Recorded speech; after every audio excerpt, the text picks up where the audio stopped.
Hello everyone, हाय। कैसे हैं आप सभी लोग? आशा करती हूँ आप सभी लोग स्वस्थ होंगे, मस्त होंगे, बढ़िया होंगे। सभी की पढ़ाई बहुत अच्छी चल रही होगी। तो चलो आओ, आज का सेशन थोड़ा लेट है but it's never too late. Start करते हैं। देखते हैं पहला क्वेश्चन। जियो फाइनेंस सर्विसेज ने अनाउंस किया है कि वो जॉइंटली लॉन्च करेंगे रीएश्योरेंस वेंचर। किस एंटिटी के साथ? तो जियो फाइनेंस जो है वो टाटा एआई लाइफ इंश्योरेंस के साथ एक जॉइंटली री इंश्योरेंस वेंचर जो है they have announce to launch that, right. Tata group जो है, अलायंस ग्रुप जो है, they will be its whole only subsidiary 50% domestic reinsurance joint venture है that will serve the dynamic and high growth insurance market in India, and this partnership combine Jio Finance Service Limited की local expertise with the Alliance Group also। ये venture जो है it will launch operation upon receiving the approval, that is regulatory approval, and एक non binding agreement establish हुआ है। Joint venture दो companies equally participate कर रही हैं in the general and life insurance businesses within the country, and this venture aims to broaden access to insurance, ताकि सभी को 2047 तक इंश्योरेंस मिले। That is the goal basically, insurance for all by 2047। आगे देखते हैं। Under which schedule of RBI Act 1934 has the reserve bank of India designated NSDL payment bank as a scheduled bank. ठीक है, तो ये किसके तहत हुआ है? ये बेसिकली दूसरा शेड्यूल होता है RBI एक्ट का, schedule second of RBI act. This has been done कि NSDL पेमेंट बैंक लिमिटेड जो है सेकंड शेड्यूल के तहत RBI act of 1943 they have been granted section 42 right के RBI act section 42 1934 and schedule second they have been designated as a schedule bank.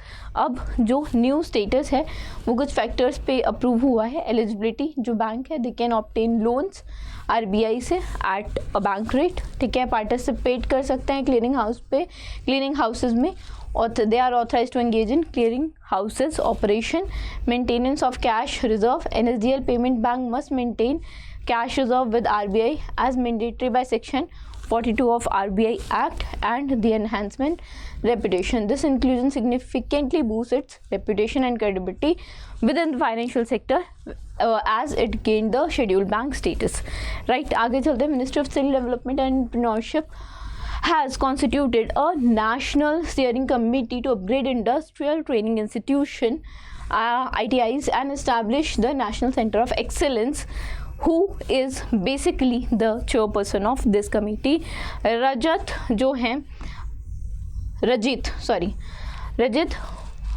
Punhani is the chairman of this committee. What happened? The National Steering Committee है ना, it has constituted in July by the Ministry of Skill Development and Entrepreneurship, and it focuses on the upgrading of training institute, and they have established the center of excellence across the key cities, right। ये newly NSCs जो हैं it will be chaired by the skill secretary जिनका नाम है रजत पुन्हानी, जो basically he'll bring together the key stakeholder from central ministry, state government and the private sectors, and this initiative basically aims to create skilled workforce aligned with the modern manufacturing and industrial demand। 5 साल का new initiative है, and this will approve 60,000 crore initiative of upgrading thousands of government ITIs, and it will improve the employability through modern ITIs, and hub and spoke model will be the operational model for this। Funding breakdown की बात करें तो 30,000 crore centre, then 20,000 crore state industries, बाकी जो हैं 10,000 crore CSR initiatives के through, that is corporate social responsibilities के through. की एक्सपेक्ट की अगर हम बात करें तो इंडस्ट्रियल लाइन, ट्रेड और करिकुलम बेसिकली करिकुलास अपग्रेड होंगे, and state must identify ITIs and they will submit the bid for participation as well. And अगर हम नेशनल सेंटर फॉर एक्सीलेंस की बात करें तो 5 नेशनल सेंटर फॉर एक्सीलेंस जो हैं वो इस्टेब्लिश होंगे with in the national skill training institute, and this will focus on advance skill training primary for the manufacturing sector and the location includes Bhubaneswar, Chennai, Hyderabad, Kanpur and Ludhiana, and this will enhance the sector specific skill and it will foster the global participation, global partnership as well. ठीक है, आगे चलते हैं. Which Indian state is the first to grant agriculture status to livelihood, livestock and poultry farming? कौन सा ऐसा state है जिसने, जो पहला स्टेट बन गया जिसने ग्रांट किया एग्रीकल्चर स्टेटस? तो Maharashtra has granted the agriculture status and it has become the first state to do that. The decision was approved basically by the Maharashtra cabinet and they recognise the essential role of animal husbandry in rural economy and that aims to bring parity between the crop cultivators and livestock farmers.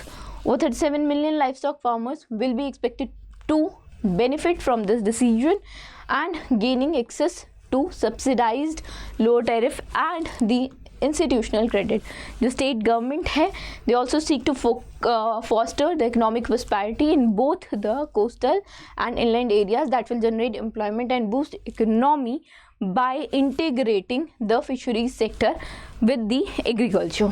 ठीक है, आगे चलते हैं. जुलाई में coal India limited ने pledge किया है 10 करोड़ का to enhance the tribal education in Chhattisgarh.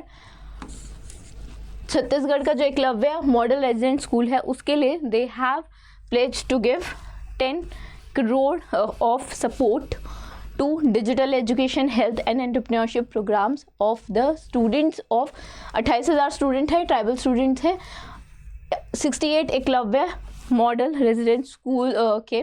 ठीक है, एंड ये कंट्रीब्यूशन इस्टेब्लिश करेगा computer lab. About 3,200 computer lab establish होंगी. 300 टैबलेट्स जो है वो दिए जाएंगे to promote digital learning. It will implement through national schedule tribe finance and development corporation और ये कंपनी एक्ट सेक्शन 8 के तहत आता है. And this initiation aligns with the national education policy 2020 and it focuses on the equitable and inclusive education. ठीक है, आगे चलते हैं, नेक्स्ट देखते हैं. नेक्स्ट क्वेश्चन क्या है? Which of the following public sector enterprise has received an order by the Ministry of Defence for supplying 79 pad bulldozer. So the enterprise that has received it is Bharat heavy, एक minute, Bharat movers है, अर्थ movers limited I think ये. ठीक है, heavy electronics limited नहीं है, B answer होना चाहिए इसका. हाँ, तो भारत अर्थ मूवर्स लिमिटेड. अब देखो ऑप्शंस ऐसे थे जो कि जानबूझ के बनाए जाते हैं ताकि आप लोग गलती करो, राइट. तो Bharat earth movers right limited जो है it has basically been awarded with 57 crore order by ministry of defence ताकि वो सप्लाई कर सकें 79 units of power angling and tilting pad bulldozers, and these bulldozers represent the BML's cuts edge engineering tailored for military use. And this new order basically followed the company's successful execution जो उन्होंने पहले 66 bulldozer successfully deliver कर दिए थे, उसके बाद ये 79 का ऑर्डर आया है. And this contract reinforce the government of India make in India initiative in the defence manufacturing sector. आगे चलते हैं. Which Indian first indigenous survey vessel large visited port Klang, Malaysia in July. Okay, this is INS Sandhyak. INS Sandhyak has visited Malaysia, right? And this visit was a part of commitment to regional hydrographic cooperation and the capacity building.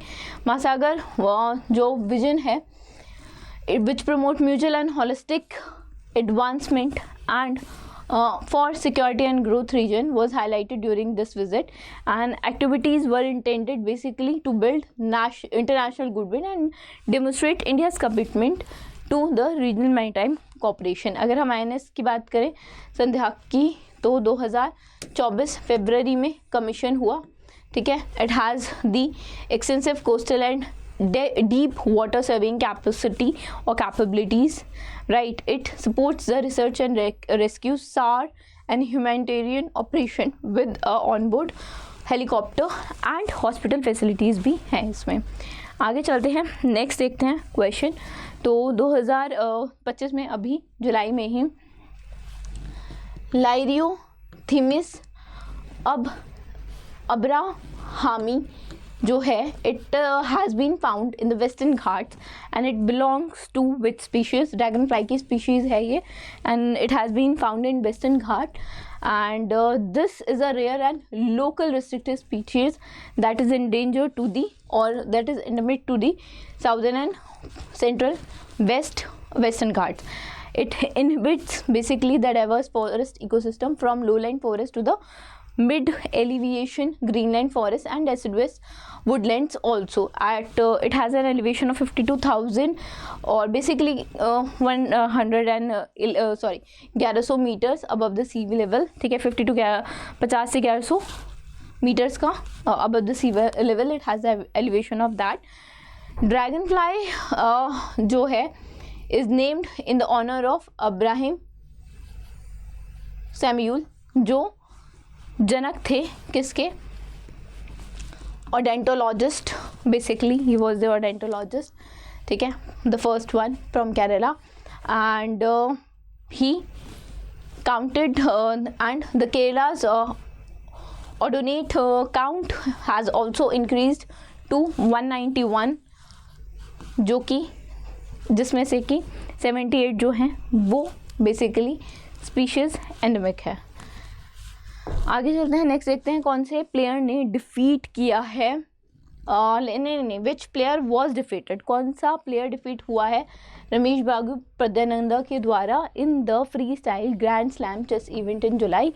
If you have heard of it, Magnus Carlsen को हराया है, बहुत बड़ी जीत है 19 वर्षीय बच्चे के लिए कि उसने मैग्नस कार्लसन जैसे, एक तरह से आप कह सकते हैं चेस में नंबर 1 नाम अगर आप सुनते हैं, मैग्नस कार्लसन का सुनते हैं, तो उनको हराया है, ठीक है, freestyle grand slam chess event में जो लॉस वेगस में था।